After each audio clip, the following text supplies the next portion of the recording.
ये कहानी Lord of the rings की तीनों फिल्मों से पहले की है, लेकिन इसे उनके बाद रिलीज किया गया था। इस फिल्म में अलग अलग जातियों के लोग दिखाई देते हैं, जैसे कि एल्व्स जो बेहद अमीर और हुनरमंद होते हैं। ये पहाड़ों में रहते हैं और हाथ के काम में माहिर होते हैं। एल्व्स अमर होते हैं, यानी वो कभी मरते नहीं, इसलिए कई लोग उन्हें भगवान जैसा मानते हैं। कहानी में 5 जादूगरों विज़र्ड्स का भी जिक्र आता है, जिनमें गैंडल्फ द ग्रे, सारूमन और एक तीसरा जादूगर ब्राउन कहलाता है। इन तीनों का किरदार इस कहानी में देखने को मिलता है। दूसरी ओर हॉबिट्स नाम के छोटे कद के लोग शायर नाम की जगह में रहते हैं। वहाँ पर न लड़ाई होती है न हिंसा, वो लोग बस खाते पीते मौज मस्ती करते हैं और हमेशा खुश रहते हैं। अब बात करते हैं ऑर्क्स की। ये दरअसल राक्षसों की एक प्रजाति है जो हर जीव के दुश्मन है। इनके नेता का नाम है अजोग। इनके साथ ही गॉब्लिन्स नाम की प्रजाति भी होती है, जो कि ऑर्क्स की ही एक शाखा है। तो ये थी वो अलग अलग प्रजातियां जो आपको इस कहानी में आगे देखने और सुनने को मिलेंगी। अब आते हैं असली किरदार पर, बिल्बो बैगिंस, जो फ्रोडो का चाचा है। इस कहानी में बताया गया है कि बिल्बो की जिंदगी कैसी थी। कहानी की शुरुआत में उसे 11 साल का दिखाया गया है, जब वो अपनी जिंदगी की सारी बातें एक किताब में लिख रहा होता है ताकि उसका भतीजा फ्रोडो उसे पढ़ सके। इसके बाद कहानी 60 साल पीछे चली जाती है, उस वक्त की जब ड्वार्फ्स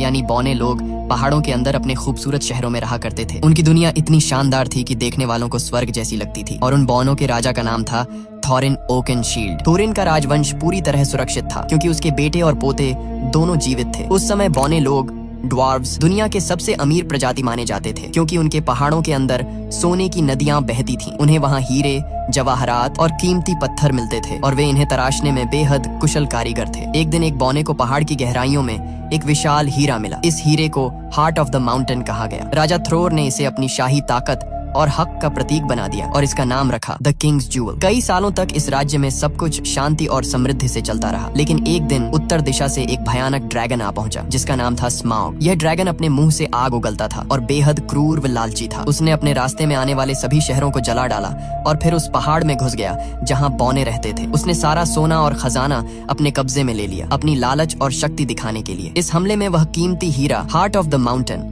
यानी राजा का हीरा एरेबोर भी खो गया। जो बौने कभी सोने के साम्राज्य के मालिक थे, अब बेघर और बेसहारा बन गए। स्माउग नाम का वो ड्रैगन पूरे इलाके पर राज करने लगा और सारे बौनों को पहाड़ों से भागना पड़ा। इसी दौरान एल्व्स की सेना वहां पहुंची। राजा थ्रोर का पोता थ्रेन उनसे मदद की भीख मांगता है, लेकिन एल्व्स ने मदद करने से इनकार कर दिया। उनके राजा को डर था कि अगर उन्होंने कुछ किया तो उनके लोग ड्रैगन के क्रोध का शिकार हो जाएंगे, इसलिए उन्होंने मुड़कर देखना तक गवारा नहीं किया। इसके बाद बौने पूरी तरह बेघर हो गए। वो जंगलों में भटकने लगे और राजकुमार थॉरिन को इंसानों के लिए मजदूरी तक करनी पड़ी। जो लोग कभी सोने के महलों में रहते थे, वो अब दर दर की ठोकरें खाने लगे। इस तरह वो बौने जो कभी स्वर्ग जैसी जगह पर रहते थे, अब हमेशा के लिए अपना घर और राज्य खो बैठे। कई साल इसी तरह बीत गए। फिर एक दिन जादूगर गंडाल्फ द ग्रे ने बिल्बो बैगिंस के घर पर एक अजीब सी पार्टी रखी, जिसके बारे में बिल्बो को खुद कुछ पता नहीं था। उस रात 13 बौने 13 ड्वार्व्स वहां पहुंचे, जिनमें थॉरिन ओकेनशील्ड भी शामिल था, जो राजा थ्रोर का पोता और बौनों का नेता था। पार्टी के दौरान उन्होंने बताया कि अब पंछी फिर से उन पहाड़ों की ओर लौटने लगे हैं जहां वे पहले रहा करते थे। एक भविष्यवाणी के अनुसार जब पंछी वापस एरेबोर की ओर लौटने लगे तो इसका मतलब होता है कि स्मॉग नाम का ड्रैगन अपनी तबाही के अंत के करीब है। थॉरिन कहता है, अगर ये संकेत हमने देखा है तो दूसरों ने भी देखा होगा, और अब वे सब भी हमारे एरेबोर पर कब्जा करना चाहेंगे, जहां अनगिनत खजाने और सोना अब भी छिपा है। लेकिन हम ऐसा नहीं होने देंगे। हम स्मॉग को मार गिराएंगे, उसे भगा देंगे और अपना घर, अपनी जमीन और अपना गर्व वापस हासिल करेंगे। तभी एक बौना कहता है, लेकिन तुम भूल रहे हो, पहाड़ का मुख्य दरवाजा तो बंद है, अंदर जाने का कोई रास्ता नहीं। तभी गैंडल्फ मुस्कुराता है और अपनी जेब से एक चाबी निकाल कर कहता है, यह चाबी तुम्हारे पिता ने मुझे दी थी ताकि मैं इसे सुरक्षित रख सकूं। ये देखकर एक और बौना कहता है, अगर चाबी है तो जरूर कोई गुप्त दरवाजा भी होगा जिससे हम अंदर जा सकते हैं। गैंडल्फ द ग्रे कहता है, हाँ, पहाड़ की दीवारों के पास कुछ पुराने खंडहर हैं जहाँ से एक गुप्त रास्ता नीचे के कमरों तक जाता है, लेकिन उस दरवाजे को ढूंढना आसान नहीं होगा, क्योंकि एरेबोर के दरवाजे हमेशा अदृश्य रहते हैं। इसके बाद गंडाल्फ एक नक्शा मैप निकालता है और कहता है, इस नक्शे में इसका जवाब छिपा है। शायद ये हमें बताए कि वह दरवाजा कहाँ है, लेकिन मुझे इसे पढ़ना नहीं आता। हालांकि मिडिल अर्थ में कुछ लोग हैं जो ऐसे नक्शे को पढ़ सकते हैं और इसके गुप्त संकेतों को समझ सकते हैं। हमें उनकी मदद लेनी होगी। गैंडल्फ आगे कहता है, इस सफर में बिल्बो बैगिंस भी हमारे साथ जाएगा, क्योंकि ड्रैगन स्मॉग बौनों की गंध को पहचानता है, लेकिन हॉबिट्स की नहीं। इसलिए जब हमें पहाड़ के अंदर घुसना होगा तो बिल्बो हमारी सबसे बड़ी मदद करेगा। लेकिन बिल्बो डर जाता है। वो कहता है, नहीं, मैं नहीं जाऊंगा, वहाँ मेरी जान जा सकती है। अगर उस ड्रैगन ने मुंह से आग फेंकी तो मेरी हड्डियां तक पिघल जाएंगी, इसलिए वो साफ साफ मना कर देता है। मगर अगले दिन जब सभी बॉने और गैंडल्फ रवाना हो जाते हैं तो बिल्बो को अचानक कुछ महसूस होता है। वो भागता हुआ उनके पीछे जाता है और उनके दिए हुए सहमति पत्र कॉन्ट्रैक्ट पर दस्तखत कर देता है। अब बिल्बो भी उन 13 बॉनों की टोली का हिस्सा बन जाता है और सब मिलकर उस जगह की ओर निकल पड़ते हैं जहाँ ड्रैगन स्मॉग रहता है, यानी एरिबोर की दिशा में। पूरा दिन सफर करने के बाद रात को जब वो एक जगह आराम करने रुकते हैं तो उन्हें एहसास होता है कि चारों तरफ ऑर्क्स राक्षस घूम रहे हैं। तभी एक बुजुर्ग बौना अपनी पुरानी यादें सुनाने लगता है। वो कहता है, जब स्मॉग ने हमारे पहाड़ों पर कब्जा कर लिया था तब हमारे राजा ने अपनी पुरानी नगरी वापस लेने की कोशिश की थी, लेकिन उससे पहले ऑर्क्स की सेना आ पहुंची। उनका नेता बेहद भयानक और शक्तिशाली था। उसका नाम था आजोग। राजा थ्रॉर यानी थॉरिन के दादा ने उससे सीधे लड़ाई की, लेकिन अजोग ने उनका सिर काट दिया। इस सदमे से थॉरिन के पिता थ्रेन पागल हो गए और फिर कभी नहीं मिले। लेकिन थॉरिन ने हार नहीं मानी। उसने अजोग का मुकाबला बिना हथियार के किया और लंबी लड़ाई के बाद अपनी तलवार से अजोग का एक हाथ काट दिया। तब उस दानव को एहसास हुआ कि थॉरिन की नस्ल को मिटाना आसान नहीं है, मगर उस युद्ध में बौनों की पूरी सेना खत्म हो गई और कुछ ही बौने जिंदा बच पाए। फिर वह बौना गर्व से कहता है, उसी दिन मुझे समझ आया कि अगर कोई हमें दोबारा एकजुट कर सकता है तो वो सिर्फ थॉरिन ओकनशील्ड ही है। इसीलिए आज थॉरिन और उसके 12 साथी बौने अपने पहाड़ एरिबोर को वापस पाना चाहते हैं और गैंडल्फ जानता है कि ये उनका हक है, इसीलिए वो पूरी तरह उनके साथ है। अगली सुबह सब अपने सफर पर निकल पड़ते हैं। रास्ते में चलते हुए गंडाल्फ समझाता है, हम 5 जादूगर हैं, यानी 5 विजर्ड्स मेरी तरह। इनमें सबसे शक्तिशाली और बुद्धिमान है सारूमान द वाइट, उसके बाद 2 नीले ब्लू विजर्ड्स हैं और 5वां है राडागास्ट द ब्राउन, जो इंसानों से ज्यादा जानवरों से प्यार करता है, इसलिए वो हमेशा जंगलों में जानवरों के बीच ही रहता है। अब गैंडल्फ थोरिन से कहता है, हमें एल्व्स के पास जाना चाहिए क्योंकि सिर्फ एल्व्स ही उस नक्शे को पढ़ सकते हैं जो मैंने तुम्हें दिया है। लेकिन थोरिन ओकनशील्ड, जो बौनों का राजकुमार है, एल्व्स से नफरत करता है। वो गुस्से में कहता है, जब हमें उनकी जरूरत थी, जब स्मॉग ने हमारा घर छीन लिया था, तब एल्व्स ने हमारी मदद नहीं की थी। अब मैं कभी उनके पास नहीं जाऊंगा। यह सुनकर गैंडल्फ नाराज हो जाता है और वहाँ से चला जाता है। उस रात सब उसी जगह डेरा डालकर रुकते हैं। तभी अंधेरे में 3 विशालकाय राक्षस ट्रोल्स वहाँ आ जाते हैं और उनके घोड़े चुरा ले जाते हैं। बौने डर जाते हैं क्योंकि बिना घोड़ों के आगे का सफर नामुमकिन है, इसलिए वे बिल्बो को आगे भेजते हैं ताकि वो चुपके से जाकर घोड़े वापस लाए। लेकिन जैसे ही बिल्बो पास पहुँचता है, ट्रोल्स उसे पकड़ लेते हैं। अब हालत ये होती है कि सभी बौनों को पकड़ लिया जाता है और ट्रोल्स उन्हें आग पर भून कर खाने की तैयारी करने लगते हैं। तभी उनमें से एक ट्रोल कहता है, जल्दी करो,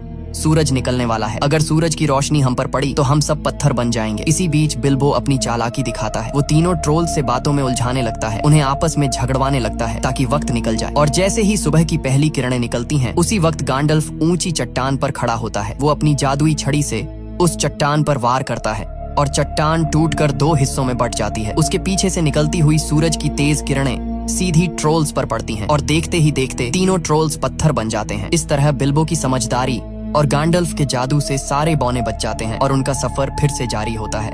आगे बढ़ते हुए गैंडल्फ का 5वां साथी उनके पास पहुंचता है, जिसका नाम है राडागास्ट द ब्राउन। वो भी एक जादूगर है, लेकिन बाकी सभी से बिल्कुल अलग। उसके कपड़े मिट्टी से सने होते हैं और उसके आसपास हमेशा जानवर और पक्षी घूमते रहते हैं। वो गैंडल्फ से घबराई हुई आवाज में कहता है, ग्रीनवुड बीमार हो गया है। ग्रीनवुड उस बड़े जंगल का नाम है। वो बताता है कि वहाँ अब पेड़ पौधे उगना बंद हो गए हैं और जंगल में अब भयानक मकड़ियाँ बस गई हैं। वो कहता है, ये सारी मकड़ियाँ डोल गुलदूर नाम की जगह से आई हैं। डोल गुलदूर दरअसल ग्रीनवुड के अंदर एक पुराना किला है जो कभी सौरॉन की शरण स्थली हुआ करता था। गैंडल्फ हैरान होकर कहता है, लेकिन वो तो अब वीरान पड़ा है। इस पर राडागास्ट जवाब देता है, नहीं गैंडल्फ, वो वीरान नहीं है, मैं खुद वहाँ गया था। उसकी आंखों में डर झलकता है। वहाँ एक काली परछाई है, एक प्राचीन राक्षस की आत्मा जो अंधेरे की दुनिया से आत्माओं को बुला सकती है। उसने मुझ पर हमला किया, लेकिन मैंने किसी तरह खुद को बचा लिया और तभी मैंने अंधेरे में उस छाया को देखा। वो सौरॉन की थी। इतना कहकर राडागास्ट एक अजीब सी तलवार निकालता है और गैंडल्फ को दिखाता है। वो कहता है, ये तलवार किसी इंसान की बनाई हुई नहीं है, ये जीवित दुनिया की नहीं, कुछ और है। गैंडल्फ उस तलवार को देखते ही समझ जाता है कि राडागास्ट सच कह रहा है। अंधकार फिर से लौट आया है। उसी वक्त आसमान से भेड़ियों की डरावनी हुआ सुनाई देती है। गैंडल्फ चौंक जाता है। ये वॉर्ग्स हैं। असल में ये भेड़िए नहीं, बल्कि ऑर्क्स के शिकारी जानवर हैं जो उन्हें मारने और पकड़ने के लिए पीछा कर रहे थे। राडागास्ट तुरंत कहता है, मैं उन्हें अपनी तरफ खींच लूंगा, तुम सब भाग जाओ। वो अपनी जादुई स्लेज पर सवार होता है जो खरगोशों से खींची जाती है और ऑर्क्स और वॉर्ग्स उसका पीछा करने लगते हैं। इधर गैंडल्फ और बाकी बौने भागते हुए जमीन के नीचे बने एक सुरंग में घुस जाते हैं। पीछे से वॉर्ग्स उन पर झपटने ही वाले होते हैं, लेकिन वो सब किसी तरह सुरंग के अंदर गायब हो जाते हैं और फिलहाल के लिए अपनी जान बचा लेते हैं। तभी अचानक वहाँ एल्व्स आ पहुँचते हैं, तेज, खूबसूरत और बेहद घातक। कुछ ही पलों में वो सारे ऑर्क्स को खत्म कर देते हैं। इस लड़ाई से बचते हुए बौने, गैंडाल्फ और बिल्बो एक अंधेरी गुफा से निकलकर पहुँचते हैं एक जादुई और रहस्यमयी जगह रिवेंडेल। यानी एल्व्स की धरती। यही वो जगह थी जहाँ जाने का बिल्बो बैगिंस हमेशा से सपना देखता था, लेकिन थोरिन को वहाँ जाना बिल्कुल पसंद नहीं था। वो एल्व्स से नफरत करता था क्योंकि जब उसके कबीले को उनकी सबसे ज्यादा जरूरत थी तब एल्व्स ने मदद करने से इनकार कर दिया था। फिर भी गैंडाल्फ की मनाने पर थोरिन और बाकी बौने वहाँ जाने के लिए तैयार हो जाते हैं। एल्व्स उनका स्वागत करते हैं और उसी वक्त गैंडाल्फ थोरिन से कहता है कि वो नक्शा उसे दे दे ताकि वो इसे एलरॉन्ड यानी एल्व्स के राजा को दिखा सके। थोरिन पहले तो हिचकिचाता है लेकिन आखिरकार मान जाता है। जब एलरॉन्ड नक्शे को ध्यान से देखता है तो उसे उसमें एक गुप्त संदेश दिखाई देता है। वो बताता है कि ड्यूरिन डे पर तुम्हें ग्रे स्टोन के पास खड़ा होना होगा और वहीं से तुम्हें वो गुप्त दरवाजा दिखाई देगा जो केवल एक खास चाबी से ही खुलेगा। वो आगे समझाता है कि ड्यूरिन डे वो दिन होता है जब पतझड़ का आखिरी चांद और सर्दी का पहला सूरज एक साथ दिखाई देते हैं और वो दिन बहुत जल्द आने वाला है। लेकिन एलरॉन्ड उन्हें चेतावनी देता है, तुम ही अकेले नहीं हो जो उस जगह पर नजर रखे हुए हो, बहुत से लोग वहाँ पहुँचने की कोशिश कर रहे हैं। और तभी वहाँ प्रकट होता है एक और शक्तिशाली जादूगर सारुमन द व्हाइट जो ताकत में गैंडाल्फ के बराबर है। सारुमन गैंडाल्फ से कहता है, हमें उन पहाड़ी रास्तों पर नहीं जाना चाहिए जहाँ ड्रैगन स्मॉग सो रहा है क्योंकि वो पिछले 60 सालों से गहरी नींद में है। अगर वो जाग गया तो ये पूरी दुनिया राख में बदल जाएगी। लेकिन तभी यूनिकॉर्न्स कहते हैं, अगर स्मॉग जाग गया और उसने दुश्मनों के साथ हाथ मिला लिया तो तबाही ऐसी होगी जिसकी इंसान कल्पना भी नहीं कर सकता। वे गैंडाल्फ को सब कुछ बताते हैं जो रेडगास्ट यानी 5वां और भूरा जादूगर पहले ही बता चुका था, लेकिन सारुमन उनकी बातों पर यकीन करने से इनकार कर देता है। तभी एलरॉन्ड एल्व्स का राजा गंभीर आवाज में कहता है, 400 साल पहले जब अंधकार ने इस धरती को निगला था तब हर चीज खत्म हो गई थी। अब बड़ी मुश्किल से हमने फिर से शांति पाई है और मैं नहीं चाहता कि वो विनाश दोबारा लौट आए। इसलिए एल्व्स और सारुमन दोनों ही थोरिन के मिशन में साथ जाने से इनकार कर देते हैं। मगर थोरिन को किसी की मदद की जरूरत नहीं थी। वो पहले से ही एल्व्स से नाराज था, इसलिए बिना कुछ कहे, बिना अलविदा बोले वो वहाँ से निकल जाता है। कुछ समय बाद थोरिन और उसके साथी पहुँचते हैं धुंध से ढकी पहाड़ियों में जिन्हें मिस्टी माउंटेन्स कहा जाता है। कहते हैं यहाँ विशाल पत्थरों के जोड़े रहते हैं जो जिंदा हैं और एक दूसरे से लड़ते रहते हैं। शुरुआत में किसी को यकीन नहीं होता, लेकिन अचानक पूरी घाटी हिलने लगती है, आसमान गूंज उठता है और सामने दिखते हैं वो विशाल पत्थर जो सचमुच एक दूसरे पर हमला कर रहे थे। उनकी टक्कर से पूरी धरती कांप उठती है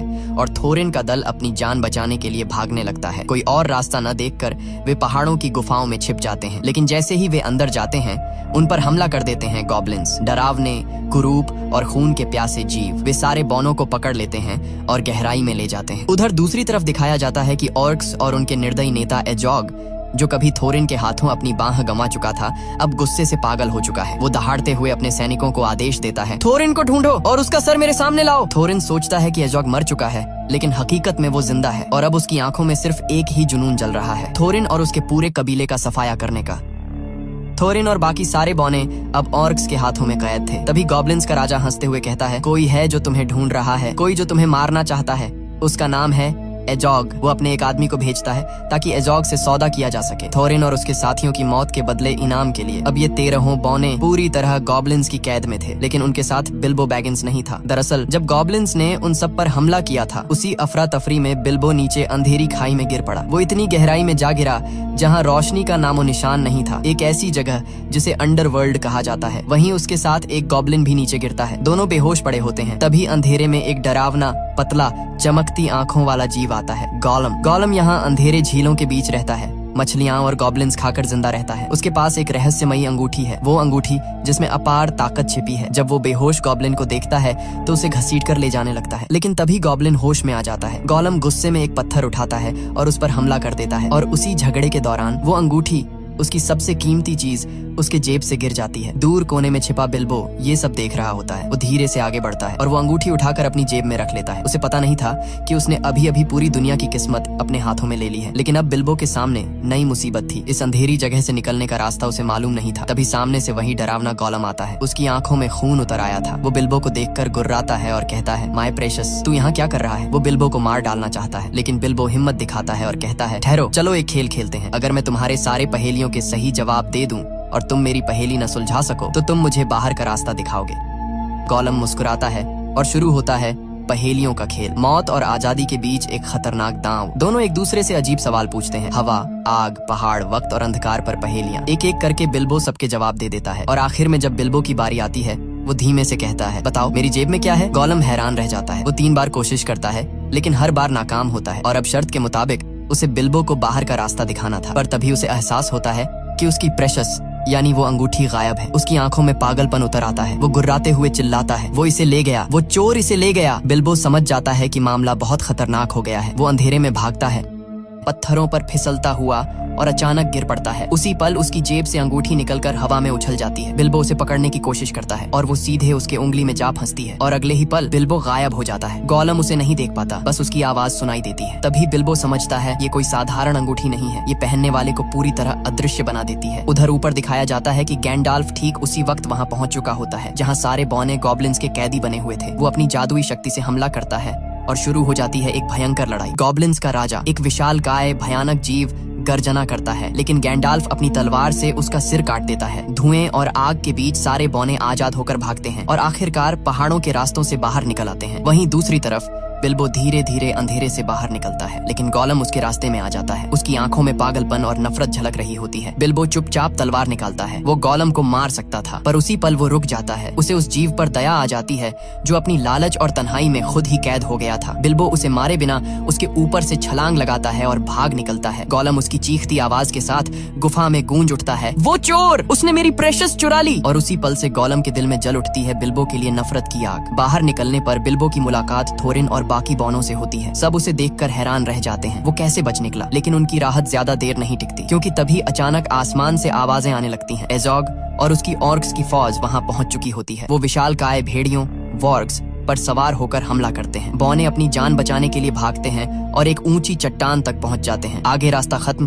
पीछे मौत। गैंडाल्फ तुरंत सबको आदेश देता है, पेड़ों पर चढ़ो। सब तेजी से ऊपर चढ़ते हैं, लेकिन वॉर्ग्स नीचे से छलांग लगाकर पेड़ों को हिलाने लगते हैं। हवा में डर और चीखें भर जाती हैं। गैंडाल्फ अपनी छड़ी उठाता है और एक शक्तिशाली मंत्र बोलता है, नार फायर। अचानक आग भड़क उठती है और वो जलते हुए पाइन कोन नीचे फेंकता है। आग की लपटें भेड़ियों को घेर लेती हैं। कई ऑर्क्स जलकर गिर पड़ते हैं। आसमान में धुआं उठ रहा था।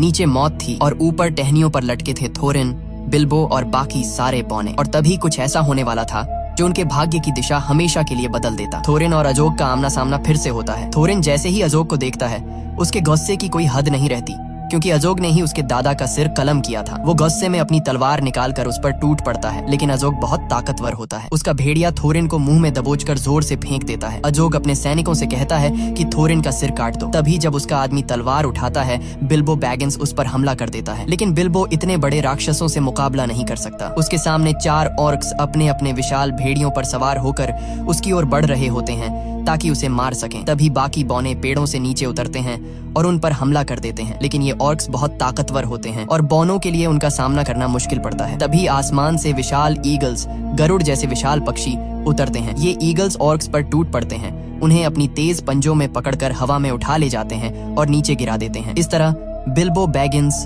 थोरिन और बाकी सभी की जान बच जाती है। इन ईगल्स को यहाँ भेजा था गैलाड्रियल ने, जो एक एल्फ होती है और गैंडाल्फ पर पूरी तरह भरोसा करती है। उसे पूरा यकीन होता है कि गैंडाल्फ जो कह रहा है वो सच है और बिल्कुल सही है, इसलिए उसने मदद भेजी थी। ईगल्स सबको उठाकर दूर सुरक्षित जगह ले जाते हैं, जबकि नीचे अजोग और उसके बाकी सैनिक गुस्से में उन्हें जाता हुआ देखते रह जाते हैं। ईगल्स सबको एक सुरक्षित जगह पर उतार देते हैं। वहाँ थोरिन बिल्बो बैगिंस के पास आता है और कहता है, मैं हमेशा तुम्हारे खिलाफ था। मैं नहीं चाहता था कि तुम हमारे साथ आओ, क्योंकि मुझे तुम पर भरोसा नहीं था, लेकिन अपनी जिंदगी में मैं कभी इतना गलत नहीं हुआ। इतना कहकर थोरिन बिल्बो बैगिंस को गले लगा लेता है। हालांकि बिल्बो बैगिंस के पास अब वह जादुई अंगूठी होती है, लेकिन वो इसके बारे में किसी को कुछ नहीं बताता। अब सबकी नजरें उस पहाड़ पर होती हैं, वही पहाड़ जो कभी बौनों का घर था, जहाँ वे शांति से रहते थे। लेकिन अब उसी पहाड़ के भीतर सो रहा है भयानक ड्रैगन स्मॉग, जिसने कभी इनसे उनका घर छीन लिया था। फिर कैमरा उस पहाड़ के अंदर दिखाता है, जहां स्मॉग, जो पिछले 60 सालों से गहरी नींद में था, अब अपनी आंखें खोल देता है और यहीं पर कहानी खत्म होती है। ये फिल्म